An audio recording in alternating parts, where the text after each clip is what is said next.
Do you believe that posting the names of federal immigration officers endangers them? This is the mayor of Nashville, Tennessee, and Homeland Security is not happy with the way he responded about leaking the private information of Homeland Security officers for the world to see. More than 100 documents were turned in to the Homeland Security and Judiciary committees. These committees are working to determine if the mayor obstructed immigration operations. And he's being investigated for obstruction, harboring illegal aliens, and many other things. So we're going to dig into all this new information we have about the mayor of Nashville, Tennessee, because I think it's going to shock you. Now, before we start the video, make sure to please like the video. It's the #1 way you guys are helping this channel, but it also helps others see what's happening as well. And I think people want to see what's happening in Nashville. Here we go. Do you believe that posting the names of federal immigration officers endangers them? Well, this was really an issue where they were already part of a public record by being in Department of Emergency Communications calls, so I don't think it puts them at additional risk, but it's also not an intention of the executive order under which those names were released. So if it doesn't put them at additional risk, why did your office decide to remove the names? It wasn't an intentional process. We've had primarily using local departments, we've had multiple people whose names have been there, but again, this is something new. We're reviewing it. We've obviously had some concerns from DHS about release of those names. They would still be discoverable, but that was not an intent of the executive. Do you understand? Okay, I'm curious what you guys feel about that answer. Now, if you're unaware, basically what's happening in Nashville, there's an executive order that anytime local police, they work with federal agents, you have to report it to the mayor's office. Now, you can actually go to a Nashville open data portal, and they report every time there's a crime scene or something that happens in Nashville. You can look into it and see what's happening. Now, the mayor's office decided, hey, we are going to list the actual public names of the Homeland Security officers in our public database, even though the criminals have access to the database as well that Homeland Security is trying to go after. Understand the concerns of DHS when they're talking about endangering federal immigration officers by posting the names? I understand the concerns, but it's not a process that I would characterize as doxing. It was an unintentional release of names that were already part of a public record.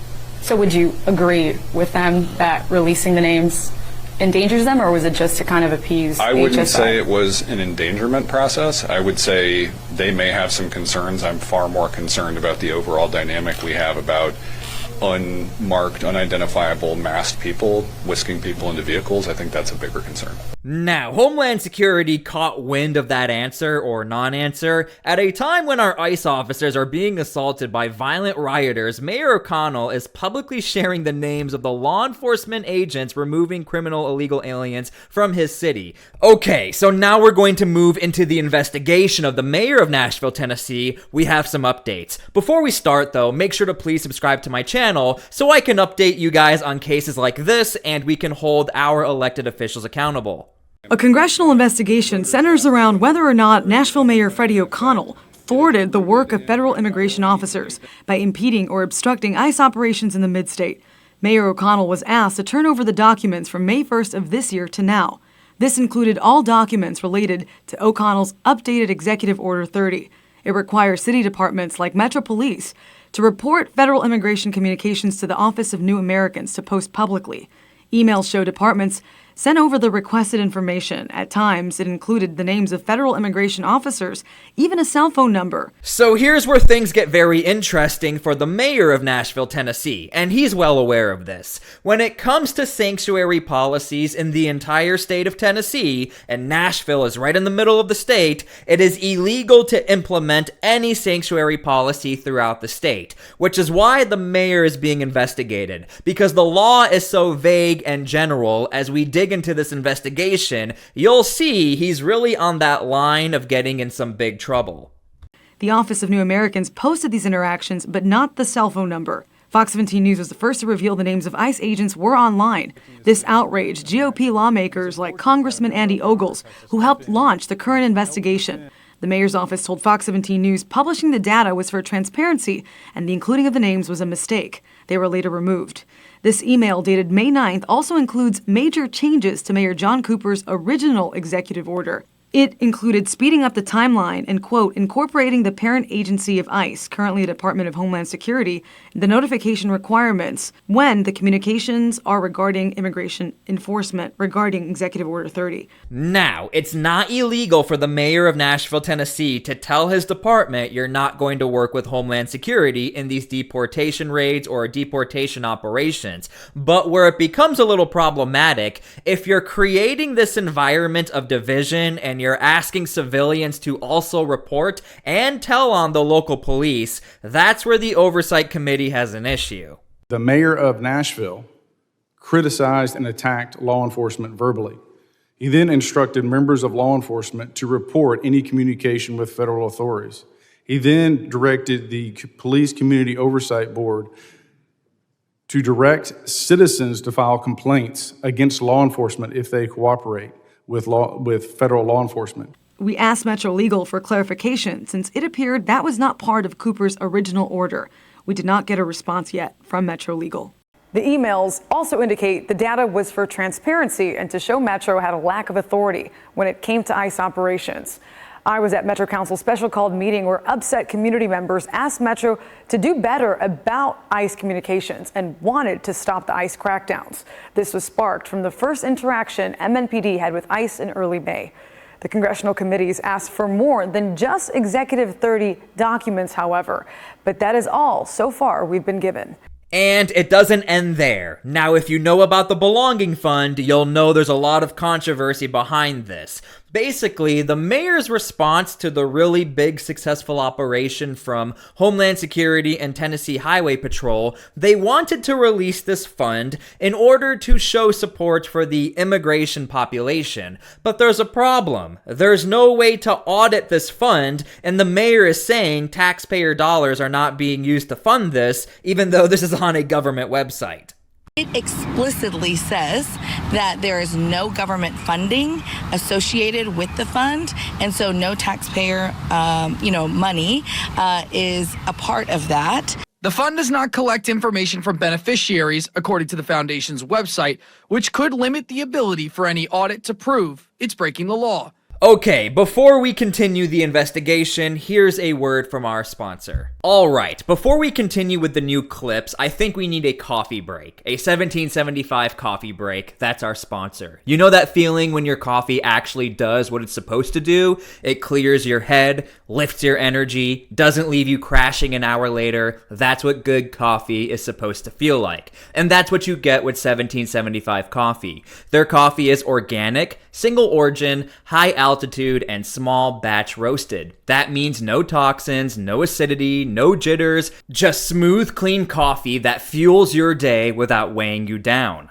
And right now with their free starter kit, you get 3 bags of premium coffee plus exclusive coffee merch, including a matte black tumbler, frother, gold spoon, or reusable K-cup filter. You pay for 2 bags of coffee and $17.75 covers the rest. Whether you drink whole bean, ground coffee, or K-cup pods, you choose your options. This means you're paying less than $1 a cup for coffee quality you won't find in most stores. Head to 1775coffee.com/T-SPLY like you see on the screen, or you can click on the link in my description and start your morning with coffee that supports your values and your health. Continuing coverage now on the local ICE crackdowns as the debate continues about the Nashville Mayor's Office posting the names of federal ICE agents online. Tonight, some of those agents are explaining the dangers they face daily and why they often wear masks. Okay, if you've been following anything Homeland Security, deportations, the big debate and argument, especially from left-leaning voters, is Homeland Security should not be wearing those masks because we have no way to identify who they are, and you're pulling people from the streets, and because of that, you're creating a reckless environment. In fact, that's even what the mayor said. I wouldn't say it was an endangerment process. I'm far more concerned about the overall dynamic we have about unmarked, unidentifiable, masked people whisking people into vehicles. I think that's a bigger concern. Most of that's found on social media, the dark web. He tells me when identities are released, ICE agents are more at risk versus local law enforcement agencies because of the political climate and the nature of the job, arresting illegal immigrants. It has gotten more and more difficult, the threats against our families. and our children that really tend to affect us the most. Now, all of this is very crucial as far as the investigation of whether or not the mayor of Nashville, Tennessee is impeding or obstructing. Because as you can see, the mayor seems to be more worried about whether or not the face mask is down so we can have a more relaxed environment. But to Homeland Security, what the mayor is doing is creating an environment where Homeland Security officers don't feel safe, thus they are ineffective at their job, they're not doing well, productivity goes down, and because of this, the mayor can be held accountable for creating this environment himself. And he's willing to box them and put their lives in jeopardy and violate the law. There's only one thing I think should happen, Senator. What do you think? I think that we need Pam Bondi, our Attorney General, to investigate what is going on here, Sean, because, as you said, he has these HSI and ICE agents. It puts their lives, their families' lives in danger. And the American people, Tennesseans, voted overwhelmingly to get crime under control, to get that border closed. They don't want Tren de Agua and MS-13 in their communities. They want Tom Homan and DHS to do their job, to apprehend and deport these criminal illegal aliens. So it's time for DOJ to investigate this and make certain that we return to making America safe again, making our cities safe, and get these criminal illegal aliens out of here. Now, again, I do want to point out, just because Tennessee lives in the South, and there's always this stigma that Southern states, Bible Belt, Republican, conservative, this is mostly true in Tennessee. But again, when it comes to Nashville, like a lot of other metropolitan areas, it's becoming California, as they say around Nashville. It's turning a little more Democrat, and because of this, you're starting to have policies sway in a direction that's obviously favorable of not working with Homeland Security officers or these deportation raids. However, there's still a lot of friction in the state. I mean, that was a senator even getting upset with the mayor. And the representative, Ogles, again, from the federal level looking into this, these are the people who are trying to look into this as far as an investigation of the mayor of Nashville, Tennessee, getting a little too close to the sanctuary city policies. Certainly looks like Mayor O'Connell was involved in some sort of obstruction or the harboring of criminal illegal aliens in the great city of Nashville. But also just last night, his office put out the names of Homeland Security investigators and our ICE enforcement officers. They claimed it was a mistake. There's zero chance it was a mistake, and there will be repercussions. Our ICE enforcement officers are already facing a 400% increase in assaults against them, and he's essentially handing over intelligence to these criminal gangs so that they can target our ICE enforcement officers. It's wrong, and it's beneath the city of Nashville, and I hope he will face consequences. Now, as far as this case is concerned, something else we also need to talk about, and is definitely being evaluated, is the fact that Homeland Security officers, or ICE, they are now facing not a 400% increase of violence, now they're up to a 500%, which is why the mayor of Nashville, Tennessee is being watched like a hawk. If he is found guilty or probable that he is causing more harm to officers, without a doubt there's going to be some problems between Homeland Security, the Oversight Committee, and looking into the mayor's office. Oh, they want their 15 minutes of fame. That's exactly what we're seeing. We're seeing these ambitious Democrat politicians who want to get their 15 minutes of fame off of the backs of our ICE law enforcement officers. We, sadly, Maria, are seeing a 500% increase in assaults against our ICE enforcement operators. We're seeing Governor Walz, AOC, even Hakeem Jeffries likening our law enforcement to the Gestapo. It's disturbing. These are the men and women who are trying to protect us, trying to clean up America's streets. And the American people should know we are prioritizing the worst of the worst criminal legal aliens in this country. 75% of ICE arrests under the Trump administration have been of illegal immigrants who have prior convictions or pending criminal charges. So these aren't some innocents. We are getting rapists, gang members, known terrorists out of this country to make sure America's streets, like New York, are safe. Okay, so that's pretty much the update as far as what's happening with the mayor of Nashville, Tennessee. I hope you guys learned something. I hope you guys enjoyed the video. Thank you so much for being here. God bless, and we'll see you all later.